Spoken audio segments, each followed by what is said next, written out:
dan selamat pagi. Berita pagi edisi 9 September bersama saya Azamuddin Hussein.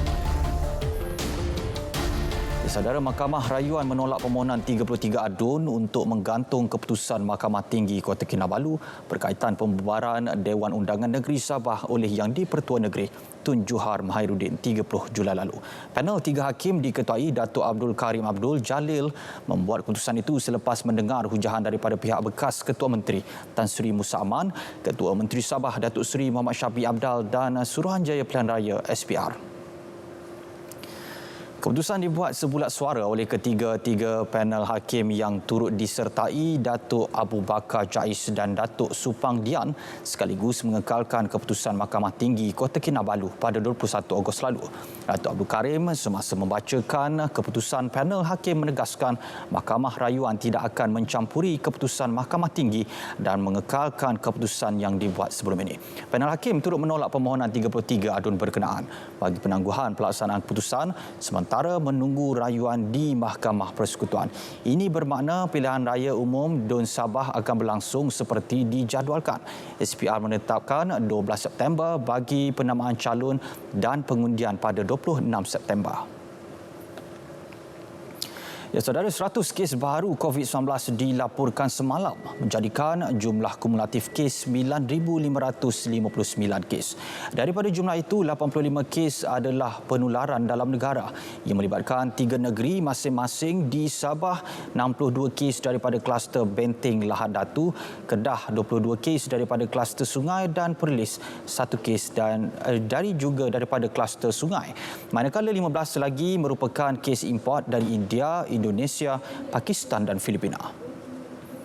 Jelas Ketua Pengarah Kesihatan Tan Sri Dr. Nur Hisham Abdullah, ini menjadikan kadar kebolehjangkitan meningkat kepada 1.72 melebihi paras kritikal. Peningkatan ketara kadar jangkitan berbanding 0.72 yang dicatatkan 2 minggu lepas memberi gambaran risiko berlakunya lebih banyak transmisi dalam komuniti.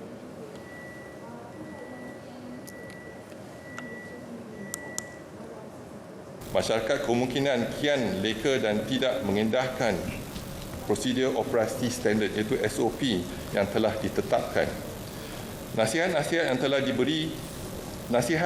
yang telah diberikan mulai diambil ringan dan ini termasuklah juga oleh petugas barisan hadapan di kalangan petugas kesihatan dan juga agensi-agensi lain. Sementara itu, 12 kes pulih dilaporkan menjadikan jumlahnya 9,136 kes. Tiada pertambahan kes kematian dilaporkan dan jumlahnya kekal 128 kes. Perdana Menteri Tan Sri Muhyiddin Yassin bertekad untuk mendapatkan akses vaksin COVID-19 meskipun pengeluarannya tidak dilakukan di Malaysia. Negara kini sedang berunding untuk bekerjasama dengan negara-negara yang terlibat membangunkan vaksin berkenaan. Dan segera diambil untuk menentukan bahawa Malaysia walaupun tidak mengeluarkan vaksin, tetapi vaksin mesti ada di hadapan rumah kita. Dan sekiranya berlaku masalah baris masih berleluasa, maka inilah ubat yang mungkin dapat menjamin kesejahteraan kita. Tindakan sedang diambil untuk menguruskan soal yang penting ini. Kerjasama antara kita dengan beberapa buah negara pengeluar sudah pun kita jalin untuk menjamin bekalan yang mencukupi di masa-masa yang akan datang. Perdana Menteri menjelaskannya ketika berucap pada majlis sambutan ulang tahun keempat Parti Pribumi Bersatu Malaysia Bersatu di Ibu Negara. Pada majlis sama, Perdana Menteri turut menyampaikan penghargaan kepada petugas barisan hadapan di atas kecemerlangan sehingga wabak COVID-19 mampu ditangani dengan baik. Bantuan pemulihan kepada koperasi yang terjejas akibat COVID-19 seluruh negara akan disalur segera. Menteri Pembangunan Usahawan dan Koperasi Datuk Seri Dr. Wan Junaidi Tuanku Jaafar berkata, bantuan tersebut mengikut keperluan dan hasil kajian Suruhanjaya Koperasi Malaysia SKM. Bagaimanapun, koperasi yang mempunyai kemampuan dari segi dana harus mengambil kesempatan untuk meningkatkan pemilikan saham syarikat yang kini pada harga rendah ekoran pasca pandemik COVID-19. Jadi itu saya akan minta pihak Suruhanjaya Koperasi buat kajian di mana yang kita perlu koperasi perlu bantuan yang sebagaimana yang kita buat dengan Supermall. So, dekat Supermall tu InsyaAllah seluruh negara akan kita bantu kalau ada keperluan mengikut kajian-kajian oleh pihak SKM. Geran bantuan kecemasan berjumlah RM1 juta itu khusus untuk koperasi yang terjejas teruk akibat COVID-19 dengan jumlah maksimum pembiayaan sehingga RM30,000 bagi setiap koperasi. Beliau ditemui selepas merasmikan Mesyuarat Agung Permulaan Koperasi Kementerian Pembangunan Usahawan dan Koperasi Berhad di Putrajaya. RM340 juta dana tabung musaadah COVID-19 berjaya dikumpul sejak ia dilancarkan akhir Mac lalu. Sumbangan bagi membantu dan meringankan beban golongan yang terjejas akibat pandemik COVID-19 itu diterima daripada badan-badan korporat, agensi swasta dan orang ramai. Menurut Menteri di Jabatan Perdana Menteri Hal Ehwal Agama, Datuk Seri Dr. Zulkifli Mohamed Al-Bakri, dana tabung musaadah kini diperluas fungsinya bagi membantu mereka yang ditimpa sebarang bencana tanpa mengira kaum dan agama. Bantuan ini disalurkan melalui agensi-agensi di bawah Jabatan Perdana Menteri seperti Jabatan Kemajuan Islam Malaysia JAKIM, Yayasan Dakwah Islamiah Malaysia YADIM, Tabung Haji dan Yayasan Pembangunan Ekonomi Islam Malaysia YAPIM. Beliau berucap pada majlis penyampaian sumbangan dana tabung musaadah kepada 50 penerima di Masjid Kampung Sambulan, Kota Kinabalu. Menteri Alam Sekitar dan Air Datuk Seri Tuan Ibrahim Tuan Man memaklumkan gangguan bekalan air di seluruh Lembah Kelang akan pulih sepenuhnya pagi ini. Lembah Kelang telah mengalami gangguan bekalan air tidak berjadual sejak 4 September lalu.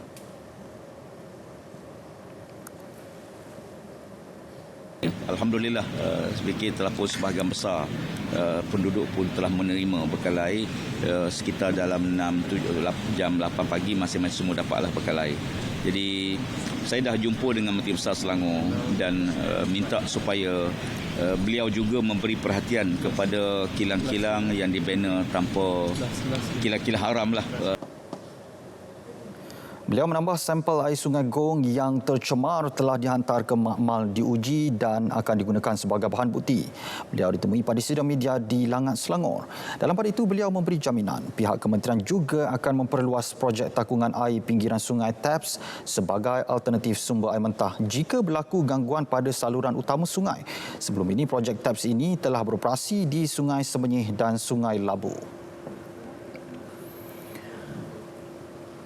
Dalam pada itu, Sultan Selangor, Sultan Sharafuddin Idris Shah Al-Haj menerima menghadap Menteri Besar Selangor, Datuk Seri Aminuddin di Istana Bukit Kayangan Shah Alam bagi pemakluman berhubung masalah air yang terus berulang. Menerusi perkongsian di laman rasmi FB Selangor Royal Office, Baginda menzahirkan rasa duka cita terhadap impak yang terpaksa ditanggung rakyatnya. Surat baginda kepada Menteri Besar itu menggesa tindakan penguatkuasaan lebih tegas bagi memastikan rumah-rumah kilang-kilang haram berhampiran tebing sungai dirobohkan. Baginda tidak mahu ada campur tangan politik dalam penguatkuasaan isu ini. Selain menitahkan supaya jawatan kuasa khas ditubuh untuk memantau dan memastikan bekalan air tidak dicemari, baginda juga mahu undang-undang lebih tegas dilaksanakan kepada pelaku cemar dengan penalti dan denda maksimum.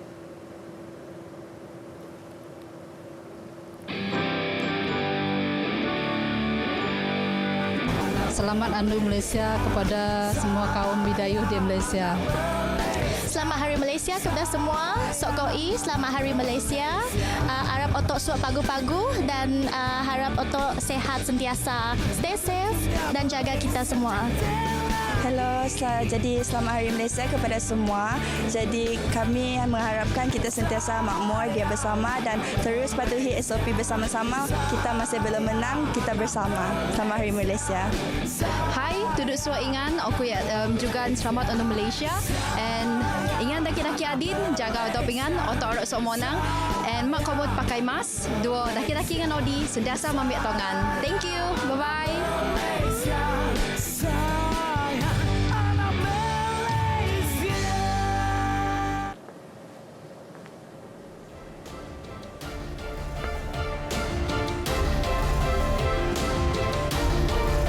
Semasa dalam berita pagi, persiapan sambutan Hari Malaysia yang akan diadakan di Stadium Tertutup Sibu 16 September nanti berjalan lancar. Menteri Komunikasi dan Multimedia Malaysia, Datuk Saifuddin Abdullah berkata sesuai dengan norma baharu, pematuhan prosedur operasi standard SOP yang ketat akan dilaksanakan sepanjang sambutan. Meskipun jemputan untuk menghadiri sambutan itu terhad, namun rakyat Malaysia dapat bersama-sama menyaksikan siaran langsung acara itu menerusi TV1 pada jam 8.30 malam. Yang di-Pertua Negeri, Tun Abdul Taib Mahmud dan isteri Tuh Puan Ragat Kurdi akan hadir sebagai tetamu kehormat. Saya ingin menyarankan kepada seluruh rakyat Malaysia, khususnya mereka yang berada di Sibu dan di kawasan sekitar, untuk menonton rancangan secara langsung yang akan disiarkan oleh RTM pada malam tersebut. Ini adalah untuk kita mengelakkan kesesakan di tempat kita mengadakan acara ini, semata-mata untuk kita menjaga kesihatan dan keselamatan setiap penduduk. Beliau mempengerusikan bersama mesyuarat penganjuran sambutan Hari Malaysia 2020 yang diadakan di Sibu. Rakyat Malaysia juga diminta berkongsi gambar menarik bertemakan momen indah sebagai rakyat Malaysia di media sosial. Tawaran pakej tambahan punca kadar yuran belajar memandu di setiap institut memandu tidak seragam. Menteri Pengangkutan Datuk Seri Dr. Wee Ka Siong berkata pakej tambahan itu biasanya merangkumi yuran makan dan pengangkutan untuk kemudahan pelajar. Kementerian sudah menetapkan jadual dan kadar harga standard bagi semua institut memandu di negara ini, iaitu RM1,150 bagi lesen kereta dan RM350 bagi lesen motosikal. Kadar itu perlu dipatuhi dan diikuti sekiranya institut memandu tidak menawarkan apa-apa pakej tambahan lain.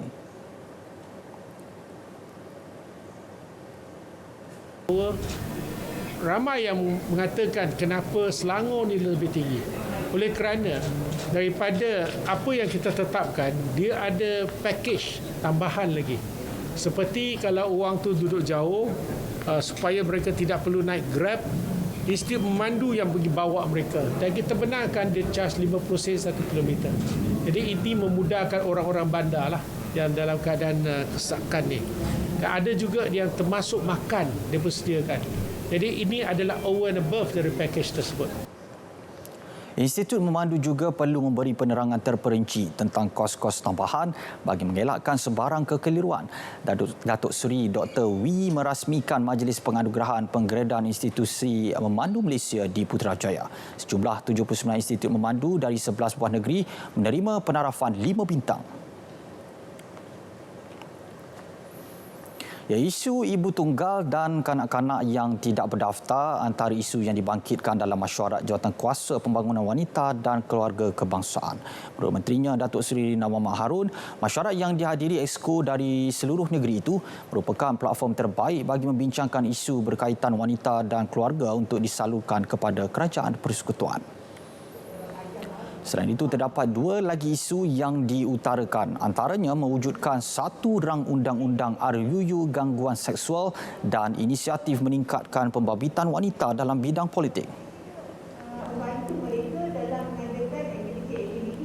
Dibincangkan tentang bantuan untuk ibu tunggal.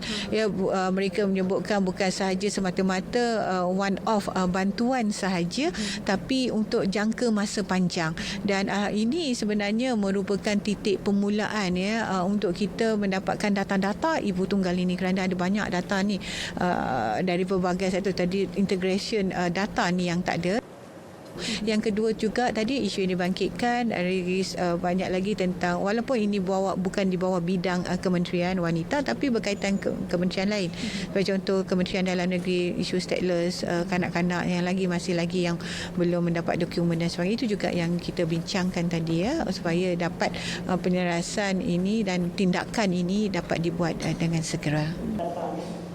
Pihaknya juga akan meneruskan program turun padang KPWKM bagi memperkenalkan fungsi serta bantuan yang boleh dipohon di bawah agensi berkenaan.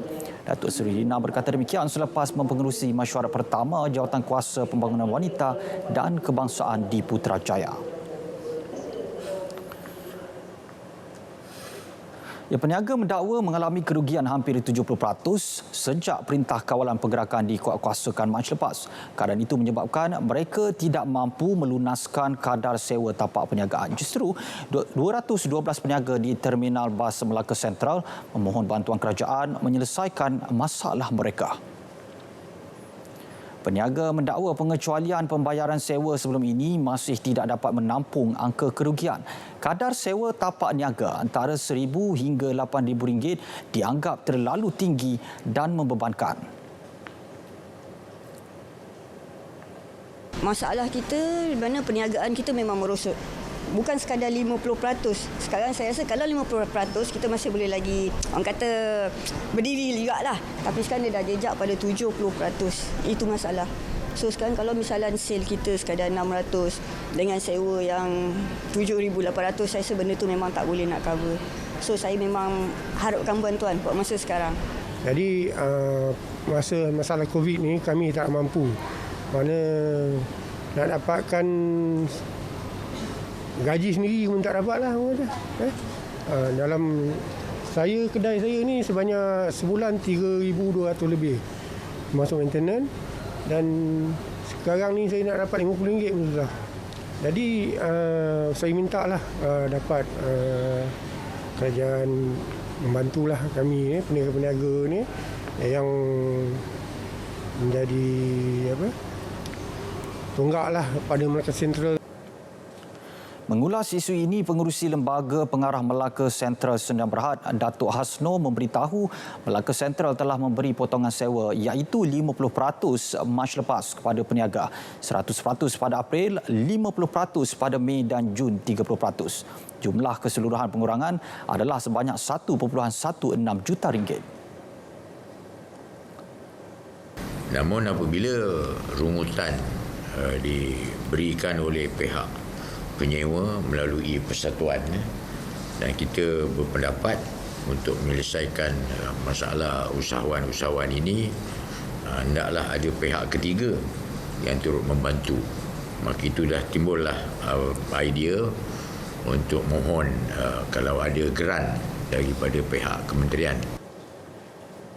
Timbalan Menteri Pembangunan Usahawan dan Koperasi Datuk Mas Ermiati Samsudin yang meninjau masalah peniaga di Melaka Sentral ini turut menyuarakan komitmen untuk membantu. Dan kita berbincang bagaimana kaedah yang boleh kita cari jalan supaya perkara ini dapat ditangani, maksudnya win-win situation. Dan kita mengharapkan supaya lebih ramai lagi pihak yang dapat melihat memaklumkan kepada kita dan merespon tentang keadaan bagaimana suasana perniagaan mereka supaya perkara sebagaimana yang hari ini lawatan, hasil daripada lawatan kita ini dapat kita canaikan dan mencari solusi yang terbaik untuk mereka. 5 premis diserbu Tenaga Nasional Berhad TNB dan Majlis Bandaraya Seremban MBS dalam satu obor sepadu di kawasan perniagaan Saujana Seremban 2. Premis berkenaan disyaki menjalankan aktiviti perlombongan mata wang kripto Bitcoin. Aktiviti berkenaan dikesan sejak 3 tahun lalu. Ada satu operasi bersepadu lah antara Majlis Bandaraya Seremban dan juga TNB untuk kita mengambil tindakan terhadap premis yang menjalankan perlombongan Bitcoin di kawasan perniagaan Saujana di Seremban 2. Nilai mesin yang dirampas dianggar berharga antara RM8 hingga RM12,000.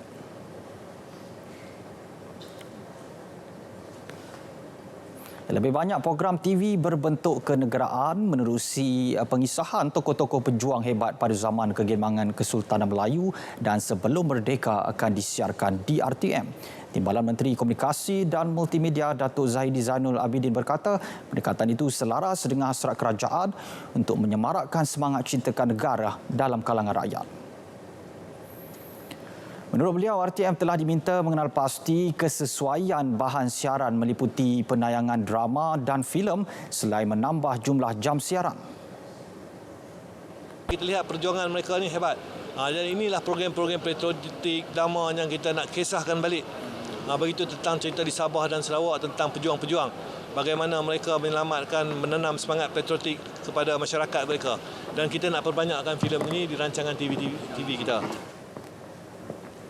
Datuk Zahidi ditemui RTM selepas menyempurnakan Majlis Perasmian Program Merdeka at Community di Tendong Pasir Mas, Kelantan.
Beralih ke berita sukan dan ini perkembangan bola sepak Liga Super. Selepas menjinakkan Tok Gajah, UiTM FC bertekad membawa pulang 3 mata penuh dalam pertemuan menentang Perak di Ipoh Jumaat ini. The Lion Troops menjanjikan gaya permainan The Bavarians dalam pertemuan itu nanti. Jelas jurulatih UiTM Frank Bernhard mereka bakal bertanding ke Perak dengan permainan ala Eropah walaupun rata-rata pemainnya merupakan penuntut institusi pengajian tinggi. Dalam pada itu, Bernhard yang juga bekas pemain profesional Bundesliga Jerman mengingatkan anak-anak buahnya agar berwaspada dengan taktikal The Bosgarus yang sukar diramal.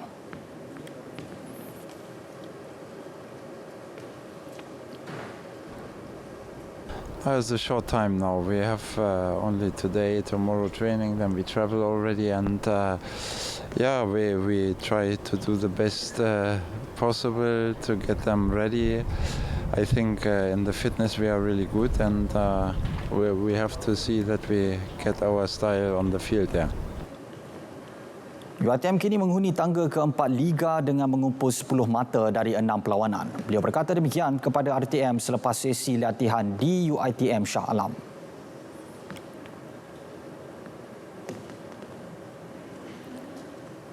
Ini pula sukan sepak takraw. Faktor kurang pengalaman menjadi punca utama pasukan Bomber Fighters tewas dalam perlawanan pembukaan saingan Liga Sepak Takraw Division 1 menentang Putrajaya Cyborg. Bomber Fighters yang membariskan 2 pemain muda di set pertama nyata tidak mampu untuk menahan setiap serangan daripada Putrajaya Cyborg, terutamanya apit kanan Muhammad Fazil Baharudin yang banyak menyumbang mata melalui rejamannya untuk memberikan kemenangan 21-10. Di set kedua, Bomber Fighters mengubah percaturan dengan memasukkan tekong simpanan Yazmi Yazdan untuk memberikan sedikit tekanan dalam setiap servis. Namun kekuatan strategi pasukan berpihak kepada Putrajaya untuk menang 21-18. Jurulatih Bomber Fighters Ahmad Muhammad Zain tetap memandang positif terhadap anak-anak buahnya untuk menghabiskan saingan di tangga keempat terbaik biarpun terpaksa akur tewas di perlawanan pertama.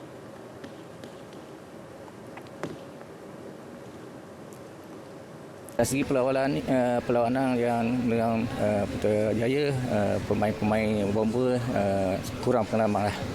Kesilapan sendiri, banyak melakukan kesilapan sendiri. Walaupun macam mana pun Bomber itu cuba memberi saingan kepada tim Putrajaya, walaupun Putrajaya pasukan pilihan, tapi Bomber cuba cari kemenangan tadi untuk set kedua dah hampir-hampir, tapi kerana pengalaman kita orang dengan tim Putrajaya menyebabkan kita kalah. Sementara itu, jurulatih Putrajaya Saibok Muhammad Zulkarnain Muhammad Arif menyifatkan kemenangan ini amat penting bagi pasukannya untuk terus mengekalkan momentum kemenangan. Kami pun tak sangka lah saya rasa dia on form lah daripada sebelum ni kan. Tengok dia tak buang bola apa semua, dia menunaikan tanggungjawab dia yang begitu bagus.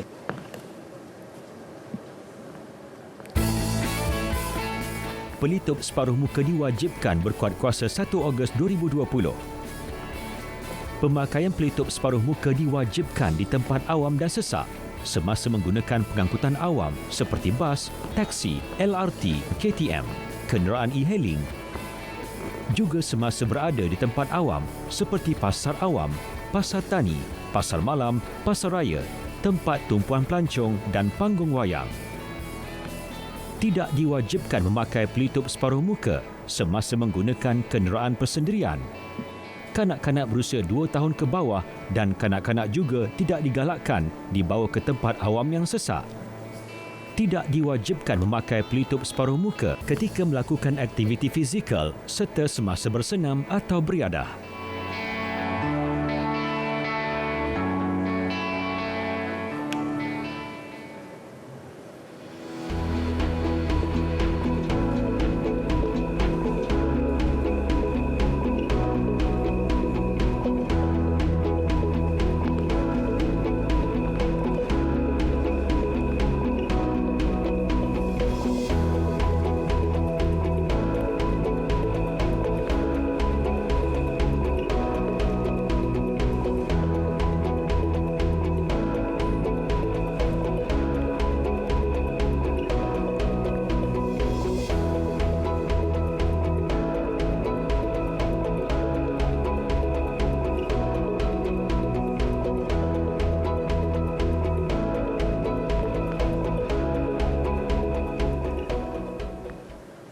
Ya, saudara, berita pagi berakhir di sini. Kongsikan kenangan indah anda sebagai rakyat Malaysia di media sosial dengan menggunakan hashtag Momen Negaraku dan kibarkan jalur gemilang tanda anda cintakan negara. Pada masa sama, teruskan patuh SOP PKPP untuk membendung penularan COVID-19. Saya Azamul Hussein. Assalamualaikum dan kita berjumpa lagi.